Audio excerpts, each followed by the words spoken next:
दोस्तों, आज हम जिस विषय पर बात करेंगे वह एक अद्भुत और अनोखा विषय होने वाला है। आपने उसके बारे में सुना तो बहुत होगा, लेकिन उसे ठीक से जानने का मौका नहीं मिला होगा। आज हम बात करेंगे अक्षौहिणी सेना की। ऐसा बताया जाता है कि महाभारत युद्ध में कुल 18 अक्षौहिणी सेनाओं ने युद्ध किया था, जिसमें से 11 अक्षौहिणी सेना कौरवों की ओर से लड़ी थी और 7 अक्षौहिणी सेना पांडवों की तरफ से लड़ी थी। अंत में विजय पांडवों की हुई थी। लेकिन क्या आप जानते हैं कि एक अक्षौहिणी सेना में कितने घुड़सवार, कितने हाथी, कितने रथ और कितने पैदल सैनिक होते हैं? अगर दोस्तों ये बात आप जानते हैं तो हमें कमेंट बॉक्स में लिखकर जरूर बताएं। बाकी इस वीडियो के माध्यम से हम आपको ये जानकारी देने का प्रयास करेंगे। दोस्तों नमस्कार, स्वागत है आपका एक बार फिर से हमारे चैनल द डायमंड टॉक पर। यदि अभी तक आपने हमारे चैनल द डायमंड टॉक को सब्सक्राइब नहीं किया है तो सब्सक्राइब जरूर करिएगा, क्योंकि सनातन धर्म से जुड़े हुए रोचक जानकारी हम आपके लिए लेकर आते रहते हैं। अक्षौहिणी सेना, इसका हम आपको वर्णन सुनाएंगे। अक्षौहिणी सेना को जानने से पहले हमें सेना के उन हिस्सों को जानना होगा जिनसे मिलकर एक सेना बनती है। तो चलिए आगे बढ़ते हैं और जानते हैं इस अनोखे विषय को। एक रथ, एक हाथी, 5 पैदल सैनिक और 3 घोड़े, बस इसी को सेना के सर्वमध्य विद्वानों ने इन्हें पत्ती कहा है।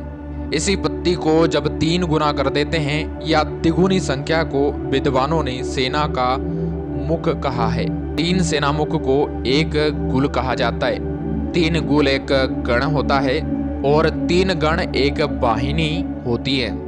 3 वाहिनी में एक प्रतिना होती है और 3 प्रतिना में एक जामू होता है। 3 जामू में एक अनिकिनी होती है और 10 अनिकिनी में एक अक्षौहिणी सेना होती है। यह युद्ध के विद्वानों का कथन है। दोस्तों, गणित के विद्वानों ने एक अक्षौहिणी सेना में रथों की संख्या 21,870 बताई है। हाथियों की संख्या भी रथों के बराबर ही होती है, यानी 21,870 होना चाहिए। एक अक्षौहिणी सेना में पैदल सैनिकों की संख्या की बात करें तो 1,09,350 होना चाहिए। एक अक्षौहिणी सेना में घोड़ों की संख्या भी ठीक ठाक होना चाहिए, जो कि 65,610 कही गई है।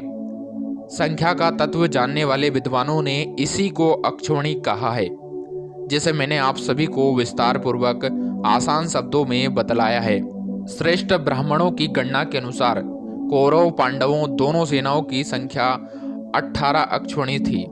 अद्भुत कर्म करने वाले काल की प्रेरणा से प्रेरित होकर कौरवों के सानिध्य में इतनी बड़ी सेना बनाई गई थी और वह काल को प्राप्त हो गई।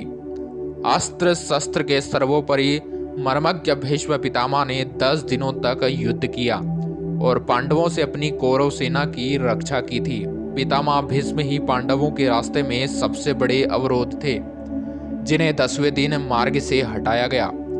द्रोणाचार्य ने 5 दिनों तक कौरवों की सेना का प्रतिनिधित्व किया और कौरव सेना की रक्षा की।